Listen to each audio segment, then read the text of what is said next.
Welcome to this installment of BSO Backstage, a concert preview. I'm your host, Desirée Duncan, and I'm joined with music director Dan Allcott and executive director Erin Vickers. Welcome. Great to be back at Sweet Sally's, drinking coffee on a fall day. Yes, Absolutely. yes. I'm in the mood.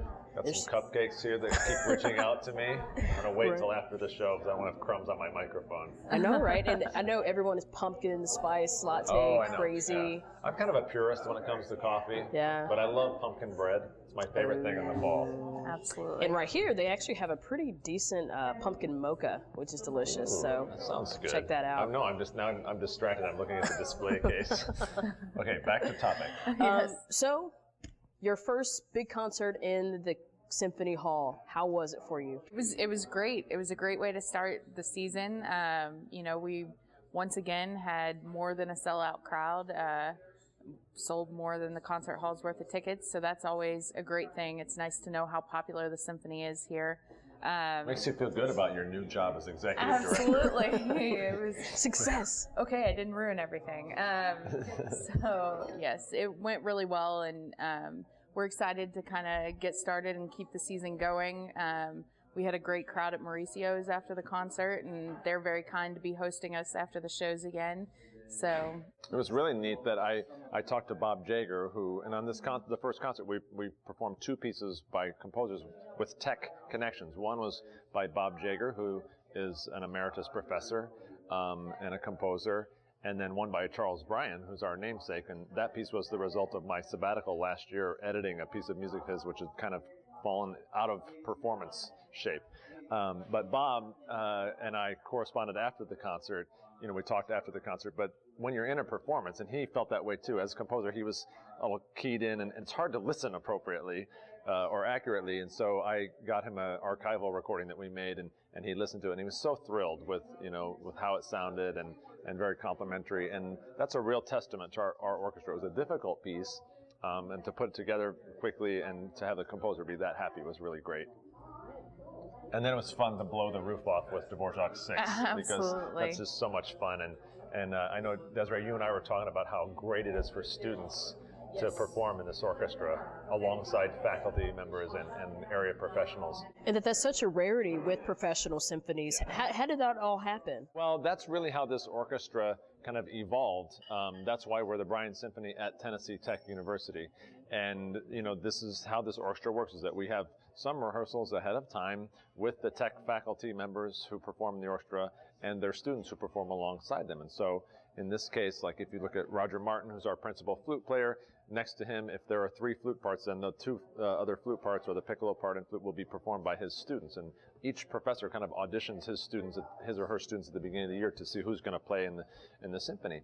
And so, but it's a great mentoring situation for these students to sit there, and I love it in rehearsal, because I'll stop and I'll say maybe one thing, but I see the professors right away on their students saying, what they need to do, or just playing with a real air of example. And it's a great experience. And then the kids who are in the string section, we had 5 or 6, plus a couple of alums, recent tech alums playing in the string section. And they're sitting along professionals, who are doing this on a weekly basis, playing these concerts. And these kids get 5 or 6 chances a year to play with the Bryan Symphony, along with their duties in university ensembles. So it's just a great mentoring situation. And you get to play harder music, basically, as a result of it, because you are being lifted by the people around you. And do the students maybe that are coming in and looking at coming to tech for the music program, are they aware of this, or is this a bonus? Them. Yeah, okay. they're aware of it, and it's great because we have a scholarship fund that Captain William Anderson, the largest individual gift to Tennessee Tech University happened about 3 years ago by Captain William Anderson, and he was a real fan of the Bryan Symphony and of Charles Bryan. He knew Charles Bryan.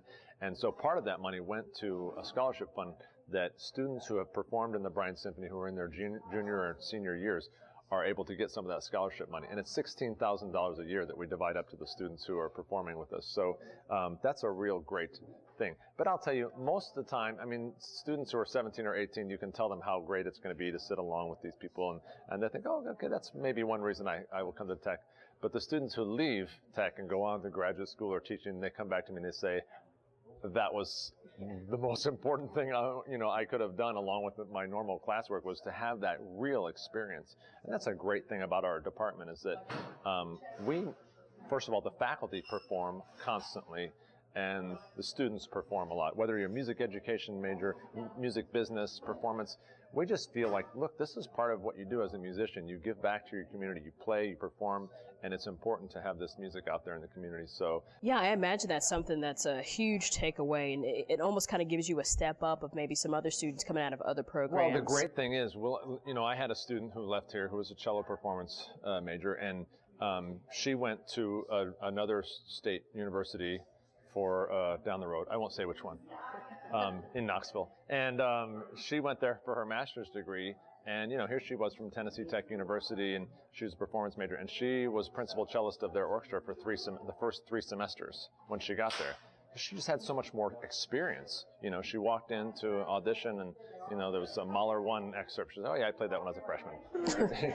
So done. It is. And we get that, especially with our performance majors who goes on to a master's degree in performance. They've already gotten a lot of experience that other people are not getting until they're a master's degree student. So, but I just think that I think that's important. If you're a middle school music teacher, I think that's important. And if you're a choral student, we have so many educators in this area who went to Tech, and they've sung major choral works with the Bryan Symphony. They've got an experience level that then they take into their school, and whether they're doing we may consider it a small production or whatever at a middle school, but they have high production values, and that's really what is great for this, because art is a creative thing, but it's also a craft. There's a craft to getting these things put together. And so that's super important, I think, for people to learn. But speaking of collaborators and partners, who are some of the partners that help put on some of these concerts? Well, last month, our sponsors, we had Angelo and Jeanette Volpe, who helped sponsor the concert, and also Robert and Julia Lowe. And these are people who've been great friends of the symphony for a long time. And without their support, these concerts would be much harder to put on, because these things do take money. It's the part that I think sometimes people don't like to talk about, but I love to talk about it. I know. It's a high value. It's a high value product. Exactly. It contributes value, and because of that, it does cost money. Having the professional musicians that Dan was talking about earlier, bringing them into town, it costs the symphony money, and without the gifts from friends like the Volpes and the Lowe's, it would be, if not impossible, very difficult for the symphony to continue the level of performance and quality that we've come to be very well known for. The thing is, with that level of quality, the expectation is high, but we also, the pull is high. That's why we get people from like an 8-county area who are coming to these concerts, or why 20% of our subscribers come from as far away as Fairfield Glade. Which is they could be going another direction on the interstate. We're glad to bring them here into the Upper Cumberland, keep them in the Upper Cumberland, and bring them to Cookeville. And we know that that's a big part of our quality of life in this community. Yeah, there's really a whole lot that happens in this community, and thankful for people and families like the Volpes and the Lowe's and Dairyberries and a host of other families that really come out and support. And they saw that early on. That's part of our 50-year history, is that somebody put that footprint down for us and said, let's do this. And boy, has it borne fruit, and I really appreciate those people. And then also the students getting that opportunity to kind of be beneficiaries of that and their experience while they're learning at Tech. The last couple of weeks, I've joined Jennifer Shank, who's the chair of the music department, at a couple of the concerts, and she goes to concerts almost every night of the week. And it's been really cool to go and experience it, because I've never thought to do that. But there is a wealth of amazing music and art going on in this community that's just sitting there. It's amazing. Free. If people go to the Tennessee Tech Music Department website, they'll see, we have just a running list of concerts all the time, and it makes for a busy life, because we all try to attend each other's concerts. Well, and it's funny how many people you ran into at all the different events, like Gil Fernandez and his wife, and Nina Lon, and all these people. I just all week long, hey, saw you at this, hey, see you at that. So, thank you for. The great thing about you bringing that up is that people need to realize that they're welcome on campus, especially at night. People worry about parking and stuff.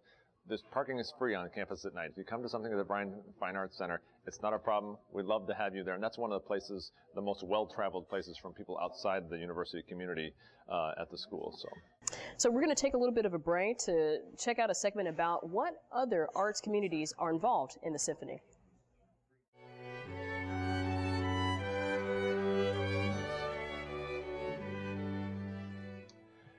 Well, I'm here in the Tennessee Tech Painting Studios with our professor of painting, Ben Odie. Ben, thanks for joining us for a few minutes.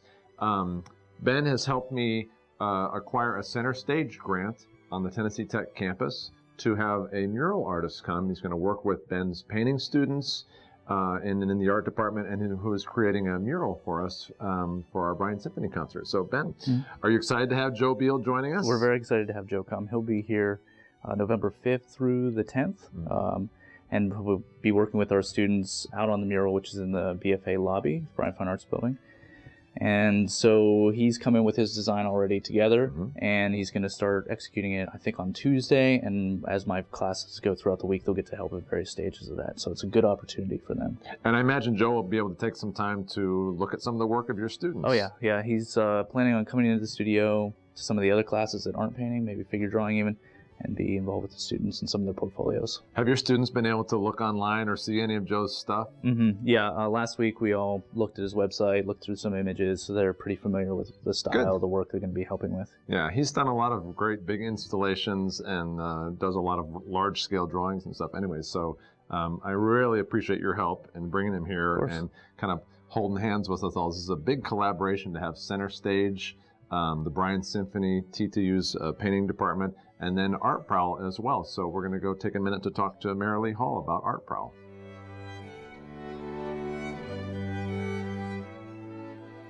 Well, now we're in the lobby of the Bryan Fine Arts Center, and we're joined by Marilee Hall. Marilee, thanks for joining us today. My pleasure. And we've asked Marilee to come and talk a little bit about Art Prowl, because not only are we collaborating with Centerstage and Tennessee Tech, but we've also joined hands with Art Prowl, and the mural painting is actually going to be a stop on this year's Art Prowl. Can you tell us a little bit about the Prowl and how we're managing to coordinate all this? Well, we've managed it through your generosity, and we have we've been connected through our various art forms and friendship for several years, and really appreciate you participating in Art Prowl. But Dan approached me several months ago just to investigate the possibility of doing this, and we are thrilled because we love to always have demonstrations. We feel like it is greatly educational, and it's one of the main things we do in Art Prowl. So this is going to be pretty much demonstration par excellence. Yeah, I have a feeling, knowing Joe, that he'll be demonstrating up till about noon the day of the concert, because it's a big mural to try and get done in that amount of time, and luckily he's got some help from some of Ben's students. Ben, you've been involved with Art Prowl for a couple of years also. How does that affect you as an artist, and what kind of advantage does that present to you? Well, it's good for us to get out and show things to the community that they might not see unless they came physically to our building. So it's a good way to branch out. It's a great opportunity for me to meet artists. I love going around. My daughter is a big fan of Art Prowl, and in fact, she's a big fan of Marilee Hall. So we managed to go out, and it's great because part of Art Prowl is being able to buy great artwork and meet the artists who are creating the art too. And like you said, part of this demonstration idea is a great idea for people to get to know artists a little bit better. And Mr. Biel will be part of our Bryan Symphony Social on Friday evening, at which point Mr. Biel is going to then go into the hall, and he's going to give his artist lecture on the big screen, be able to present a lot of the artwork that he's done and the things that he's been a part of. He's done a lot of big installations, and his last lecture, artist lecture he did, was at pretty famous museum, the Getty Museum in California. So we're just glad to have him here, glad to be partnering with both of you guys, and look forward to seeing everybody at the social and the concert and on Art Prowl.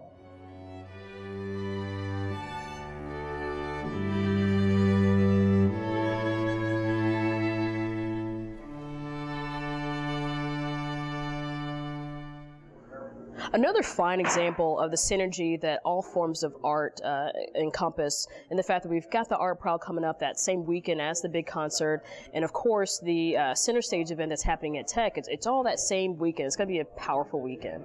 It seemed like when I was planning this season, I kind of started looking at those. Well, I don't like to bump up against people, in an uncomfortable fashion. I thought, well, we've got Art Prowl that weekend. Let's make this somehow one thing. And I had worked with Joe Biel, who's a Los Angeles area artist, before on some visual art and music collaborations. We did a concert where I played some modern music, and this is back in the day when we had slide projectors, we didn't even have, Proxima projectors. So we had to actually spend a lot of time putting foam around the thing, making sure it vented, but still you couldn't hear every time he did a slide. It was in the 90s, if you remember that. The 90s. So anyway, Joe's a great guy who I've known for a long time, and we've wanted to do something else together. And so I wrote a grant, on-campus grant from the Centerstage Fund to bring him in to create a mural themed on the Symphonie Fantastique by Berlioz, which we're going to be performing. And so Ben Odie, who's the painting instructor, and I put this grant together so that Joe can come in, work with the students, be an example to them, because he's a really fine artist. He's really well known as a painter and draftsman, and he's in galleries in San Francisco and Berlin and Seattle, and I mean, just a really great guy who does stuff. He also knows a lot about classical music. His dad was the concertmaster of the Des Moines Symphony and one of my chamber music teachers when I was an undergraduate student. And Joe spends more time listening to classical music than I do because I'm busy preparing classical music, and he's in his studio, listening to it all day long. So this just seemed like I tried to create a kind of perfect storm, and it seems like it's working. So not only will Joe be a guest at the university, but on Friday night, we're going to actually have our symphony social at the Bryan Fine Arts Hall, and Joe's going to give a presentation as a part of that. And the painting of the mural, which I know Joe pretty well, so I'm expecting it'll be done about 1 o'clock Sunday afternoon. So he'll be working on the mural with students all week long, and as a part of the Art Prowl, that is one of the stops on Cookville's Art Prowl, that people can come into the lobby there in the Bryan Fine Arts Center and see him working or talk to him. That's part of the prowl. So it's really great that we're able to do this, but I really appreciate the cooperation from the partners who have made it possible. And it'll be really fun. It's going to be a unique event. Nothing like this has ever been done with the symphony. And so I'm looking forward to it. And how can people get to the social? Well, the Symphony Socials are events that we do kind of to extend the concert conversation a little bit and to get a little bit of a preview. It'll be that Friday night before the show on November 8th, and from 7 to 9 p.m. You can order tickets ahead of time by calling our office, which is 931-525-2633. The tickets are $25 if you reserve them ahead of time by that Tuesday before, or we'll charge $35 at the door. You don't necessarily have to pay for the ticket ahead of time, but we need to know that you're coming so that when we're giving a head count to the caterers, and we can I was waiting for you to say that. Caterer. Yes, we'll have because hors there's food d'oeuvres and drink. wine. Yeah, right. And it'll be a great little event to come. I believe Joe Biel will be doing a lecture. Yeah, what's going to happen is usually I give a brief talk at the social, but we're going to have that social time. Then we're going to move into the actual concert hall, and Joe's going to give an artist presentation briefly about what he does. But it's great because we have this facility right there with the big screen, and Joe will be able to. There will be no slide carousels. It'll actually be from a computer. But it'll be a great chance to kind of get him. He and I will reflect on our collaboration on this and some other events. So. Oh, cool. Is there an opportunity? I guess Art Prowl will be maybe that opportunity for people to come and see him live paint. We know a lot. We have a lot of people who are involved in both the symphony and Art Prowl, but not everybody. So this is an opportunity to say, okay, this is a part of Art Prowl, and let them know a little bit more about what Art Prowl is. The other thing that I want to mention is that the Tennessee Tech Foundation is actually helping host this event on campus, and we really appreciate their support of this and the President's Office support of this event. When you collaborate, there's always kind of a pound of flesh taken somewhere. It's difficult because you have different groups with different needs coming together, and everybody has been really great about solving the problems and challenges of making this all work, and it's really exciting that it's happening. Awesome. Cannot wait to check that out. So let's get to the nitty-gritty of the upcoming concert, Don Quixote. Yeah, the big thing is that the piece that this mural is being based off is Berlioz's Symphonie Fantastique. And Hector Berlioz is kind of an iconoclastic French composer from the early part of the 19th century. He wrote this piece when he was 26, and the backstory, some of which is apocryphal, but it's a good story. Berlioz, like a lot of people in the early 19th century, this is called the Romantic era, and that's because it's based strongly on literature, the roman, the novel. This was the era of the novel. And Berlioz was an accomplished writer and wrote things. I have this book here that I was just looking at, The Art of Music. He was quick to write about other composers, which means he wasn't very friendly with a lot of people because he was fast with his opinion. But he was, at this time, Shakespeare became very popular in translations and not in translations, and he saw a very famous English actress named Harriet Smithson came to Paris and performed Romeo and Juliet and some other things, and he fell in love with her from afar. Today we call this stalking. And so he became just totally, engrossed with her, and he kind of dreamed up the whole scenario for this symphony. And it's a somewhat autobiographical about, an artist who's obsessed with somebody. And then she found out, and they eventually got married. Isn't that great? One of the few times where it actually works out. Yeah, for a while. And but anyway, so this is this piece that has kind of a long story, and that's what Joe is basing the mural, some of the themes of the mural on, to kind of depict some of these things that Berlioz tried to depict in music. And the other pieces that also have a kind of a literary connotation, as you mentioned, Don Quixote, which is a suite by Telemann. And Telemann was a contemporary of J.S. Bach. So he lived in I think he died in 1767. And Bach died in 1750. And actually, Telemann was way more popular during his lifetime than Bach was. We always look at, when musicians are talking about Bach, oh, look at how much music he wrote. Telemann wrote tons of music as well. And the novel Don Quixote, which was printed in two parts by Cervantes in 1605 and 1615, is the story, basically a story that kind of tells the tale of Spain and the end of the Spanish Empire. And so a lot of us are familiar with it because it's been treated a lot of times. And Man of La Mancha looks at the story of actually Cervantes writing this tale. But anyway, so this is another piece that has movement by movement. Like one movement is called Sancho Panza's Mule, and so he's depicting this in music. We thought this was a great opportunity to use this concert for our education concert too, because we want to encourage the young people to do what Joe is doing, which is listen to the music and write their impressions of, why does this music, or what does this make me think of? Is this a funny mule? Obviously, this is a little bit of a funny story, and so we're trying to give them the opportunity. But it's great because they'll see this mural when they walk into the concert hall that day as well. And then the final piece, actually the first piece on the program, is an opera overture by Giuseppe Verdi. And Verdi we're celebrating the 200th anniversary of his birth this year. Both Verdi and Wagner were born in 1813. And Verdi is one of my favorite composers because he's just kind of a regular guy in a way. If you translate his name, it means Joe Green, by the way. And he, came from kind of humble origins and just worked hard. He wasn't one of these people like, there are other composers who are total geniuses, like Mozart was a genius from a super young age or whatever. Verdi just worked hard, and he had a great sense of drama, and so he's famous for his operas. He's the most performed opera composer in the world, and he was also a good guy. He kind of helped work for Italian unification. Italy was a series of city-states still in the early 1800s. And Verdi would write these opera choruses that had a subtext, kind of like, hey, let's all get together. Like the chorus of the Hebrew slaves from his opera Nabucco was, sung in the streets as a part of the unification rallies for the Italian peninsula. So just a really neat guy who understood his craft. And he also loved Shakespeare and used Shakespeare for operas. This is part of this whole wave. Shakespeare became so popular in the 19th century, so a lot of operas started using him as themes and stuff. And Verdi, one of the last greatest things he did, he used his money that he made, which was a lot, to found a retirement home for musicians, the Casa Verdi, which is still active in Italy at this point. So also the name of my house. Yeah, that's right. That's right. I live right across from Casa Verdi. But anyway, he's just a great guy, kind of a neat guy. Not everybody who's an artistic genius is that nice. I think he was a good guy, so it's nice to celebrate his birthday. We're going to celebrate Richard Wagner's birth year also later in the season. He was not a nice guy, but he's a good composer.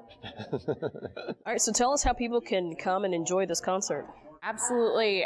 We always, even though so many of our seats are reserved through season ticket holders, we always have people who can't attend the concert for whatever reason and release their seats.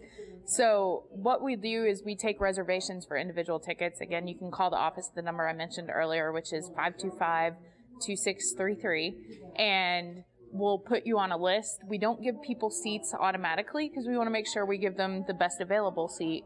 But, you know, I would say we will have seats available. If you want to come, you can also come to the concert hall the day of. We'll usually have some seats available. That way you might have to wait a second, but we have a box office available. Opens at 1 o'clock. It opens at 1 o'clock the day of the concert days. concert, which is November 10th this time. And so you can call us ahead of time, which is probably the best way because you'll get the better seats. Or you can come to the concert hall. Yeah, I want to fight this vicious rumor that we don't have tickets available. Right. We always have some tickets available, so I want to encourage people. It's like the Titans. They say there's a sellout. We're not like them. We always win. But, you know, you look at the game and they say, it's a sellout, and half the place is empty. Well, we never have that problem because we do make these tickets available to people. But call ahead, get a ticket, and we've never had the problem, really, where we couldn't accommodate somebody unless maybe it's an opera. Sometimes we run out of tickets then. But there's always a few seats left. And you need to come take this opportunity to hear this great, talented group of musicians. I look forward to the November 10th concert and all the festivities that are going on that weekend. Thanks for joining us again, Dan and Erin, and we'll see you next time on BSO Backstage, a concert preview.